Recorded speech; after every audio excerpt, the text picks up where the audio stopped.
ഇന്ന് അങ്ങനെ റോക്കും റോമനും തമ്മിലുള്ള മാച്ച് കൺഫേം ആയപ്പോൾ ഏതാണ്ടൊക്കെ ഉറപ്പായി റസൽമേനിയ നടക്കാൻ പോകുന്നത് സെത്ത് റോളിൻസും അതുപോലെ തന്നെ കോഡ് റോഡ്സും തമ്മിലുള്ള മാച്ചായിരിക്കുമെന്ന്. ഈ ഒരു മാച്ച് നമ്മൾ കണ്ട് മടുത്തെന്ന് പറയാം. കാരണം കോഡ് റോഡ്സ് റിട്ടേൺ ചെയ്തതിന് ശേഷം ഏതാണ്ട് 3 മാച്ചസാണ് ഓൾറെഡി സെത്ത് റോളിൻസും കോഡ് റോഡ്സും തമ്മിൽ ചെയ്തിരിക്കുന്നത്. സോ റസൽമേനിയയിൽ ഇവർ തമ്മിൽ ഒരു 1-on-1 മാച്ച് വന്നു കഴിഞ്ഞാൽ എത്ര പേർക്ക് ഇത് ഇഷ്ടപ്പെടുമെന്ന് നമുക്ക് കണ്ടു തന്നെ അറിയണം. ട്രിപ്പിൾ ത്രെഡ് മാച്ച് ആകുമെന്ന് പറഞ്ഞു കേൾക്കുന്നു. പക്ഷേ 1-on-1 മാച്ച് ആയി കഴിഞ്ഞാൽ ആർക്കും തന്നെ ഇഷ്ടപ്പെടില്ലെന്നാണ് എൻ്റെ ഒരു അഭിപ്രായം. റസൽമേനിയ മാത്രമേ ഞാൻ ഇവരുടെ മാച്ച് ഫുള്ളായിട്ട് കണ്ടിട്ടുള്ളൂ. റസൽമേനിയ ബാക്ക്ലാഷിലും ഹെൽ ഇൻ എ സെല്ലിലും ഇവർ തമ്മിലുള്ള മാച്ച് ഉണ്ടായിരുന്നു. പക്ഷേ ആ ഒരു മാച്ച് ഞാൻ കംപ്ലീറ്റ് ആയിട്ട് കണ്ടിട്ടേ ഇല്ല. അതിന് കാരണം കുറച്ച് ബോറടിപ്പിക്കുന്ന പോലെ തോന്നി. തുടക്കമൊക്കെ ഭയങ്കര സ്ലോ ആയിരുന്നു. സോ അതുകൊണ്ട് തന്നെ കാണാൻ തോന്നിയിരുന്നില്ല Seth Rollins Cody Rhodes match. WrestleMania കഴിഞ്ഞുള്ള 2 ഇതിലൊരു മാച്ചിന് 5 സ്റ്റാറൊക്കെ കിട്ടിയിരുന്നു. അത് നല്ല മാച്ച് ആയതുകൊണ്ട് തന്നെ ആയിരിക്കാം.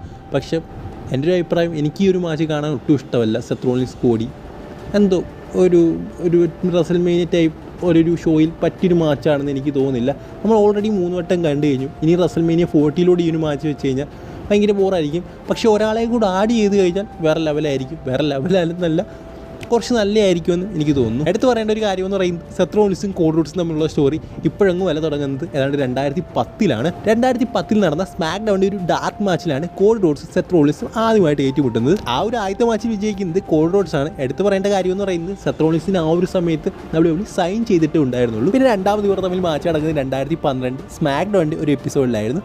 ആ ഒരു സമയത്ത് കോഡ് റോഡ്സ് ഇന്റർകോണ്ടിനൽ ചാമ്പ്യനായിരുന്നു. അങ്ങനെ IC ചാമ്പ്യൻഷിപ്പിന് വേണ്ടിയുള്ള ഒരു match Cody Rhodes versus Seth Rollins match 2012 സ്മാക്ക് ഡൗണിൽ വെച്ച് നടന്നിരുന്നു. ആ ഒരു മാച്ചിലും സെത്ത് റോളിൻസിനെ കോഡ് റോഡ്സ് പരാജയപ്പെടുത്തി ടൈറ്റിൽ റീറ്റെയിൻ ചെയ്യുകയായിരുന്നു.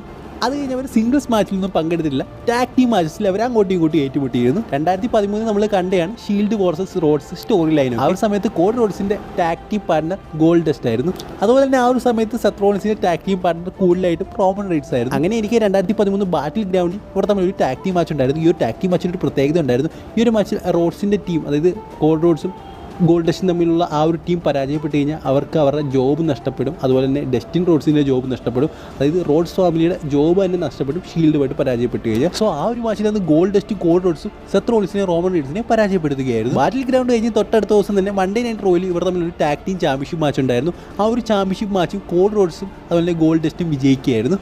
സോ ആ ഒരു ടാഗ് ടീം ഏരിയയിലും സെത്ത് റോളിൻസിന് കോഡ് റോഡ്സിനെ പരാജയപ്പെടുത്താൻ സാധിച്ചിട്ടേ ഇല്ല. പിന്നെ കോഡ് റോഡ്സ് 2016 WWE വിട്ട് AEWയിലേക്ക് പോയി. അത് കഴിഞ്ഞ് അദ്ദേഹം 6 വർഷത്തിന് ശേഷമാണ് WWEക്ക് പിന്നെ തിരിച്ചു വരുന്നത്. അദ്ദേഹം വരുമ്പോൾ തന്നെ 2022 റസൽമേനിയയിൽ ഒരു ഓപ്പൺ ചാലഞ്ച് സെത്ത് റോളിൻസിനെയാണ് നേരിട്ടത്. അത് കഴിഞ്ഞ് റസൽമേനിയ ബാക്ക്ലാഷ് ഇവർ തമ്മിൽ ഒരു മാച്ച് ഉണ്ടായിരുന്നു. അതുപോലെ തന്നെ ഹെൽ ഇൻ എ സെൽ ഇവർ തമ്മിൽ മാച്ച് ഉണ്ടായിരുന്നു. ഈ ഒരു 2 മാച്ച് കൂടി കോഡ് റോഡ്സ് അങ്ങ് വിജയിക്കുകയാണ്. ഇത് മാത്രമല്ല ഏതാണ്ട് 17 ഡാർക്ക് മാച്ചസിൽ ഇവർ നേരിട്ടുണ്ട്. ആ ഒരു 17 ഡാർക്ക് മാച്ചസും വിജയിച്ചിരിക്കുന്നത് കോഡ് റോഡ്സ് ആണ്. സോ എല്ലാം കൂടെ കൂട്ടി ഏതാണ്ട് 22 മത്സരങ്ങൾ WWE കോഡ് റോഡ്സ് അതുപോലെ സെത്ത് റോളിൻസ് നേരിട്ടുണ്ട്. ഈ 22 മത്സരങ്ങളിലും വിജയിച്ചിരിക്കുന്നത് കോഡ് റോഡ്സ് ആണ്. ഇന്ന് വരെ കോഡ് റോഡ്സിനെതിരെ വിജയിച്ചിട്ടില്ല എന്ന റെക്കോർഡ് റസൽമേനിയ 40 സെത്ത് റോളിൻസിന് തിരുത്താൻ പറ്റുമോ ഇല്ലയോ എന്നൊക്കെ നമുക്ക് കണ്ടു തന്നെ അറിയണം. ഈ ഒരു മാച്ച് നടക്കുകയാണെങ്കിൽ എനിക്ക് ഒട്ടും തന്നെ കാണാൻ താല്പര്യമില്ല. കാരണം ഒരു ആവർത്തന വിരസതയാണ്. കൂടാതെ ഈ ഒരു മാച്ച് സെത്ത് റോളിൻസ് കോഡ് റോഡ്സിനെ പരാജയപ്പെടുത്തുമെന്ന് എനിക്ക് തോന്നുന്നില്ല. ആ ഒരു സ്ട്രീക്ക് അവസാനിപ്പിക്കുമെന്ന് എനിക്ക് തോന്നുന്നില്ല. കാരണം നമുക്കറിയാം കോഡ് റോഡ്സ് അതായത് റോമൻ റീഡ്സുമായിട്ട് മാച്ച് വരേണ്ടതായിരുന്നു. ആ ഒരു മാച്ചും അദ്ദേഹത്തിന് നഷ്ടപ്പെട്ടു. സോ ഈ ഒരു റസൽമേനിയയിൽ അദ്ദേഹം പരാജയപ്പെടുകയും കൂടി ചെയ്യുമെന്ന് എനിക്ക് തോന്നുന്നില്ല. പേരിനൊരു മാച്ച് നടത്താം, അത്രയേ ഉള്ളൂ. നമുക്കറിയാം റോമൻ റീഡ്സ് വേഴ്സസ് റോക്ക് അതൊരു ഭയങ്കര മാച്ച് കാർഡാണ്. സോ അതിനെ വെല്ലാൻ പറ്റുന്നൊരു മാച്ച് കാർഡ് ഇനി WWE ഇറക്കുമോ റസൽമേനിയ ഇറക്കുമെന്ന് എനിക്ക് തോന്നുന്നില്ല. So Seth Rollins Cody Rhodes എന്നൊക്കെ പറയുന്നത് ഒരു ഷാഡോ മാച്ച് പോലെയാണ് എനിക്ക് തോന്നുന്നത്. സോ നിങ്ങളുടെ അഭിപ്രായം ഞാൻ നേരത്തെ പറഞ്ഞ കമൻറ്റ് ബോക്സിൽ കമൻറ്റ് ചെയ്യുക.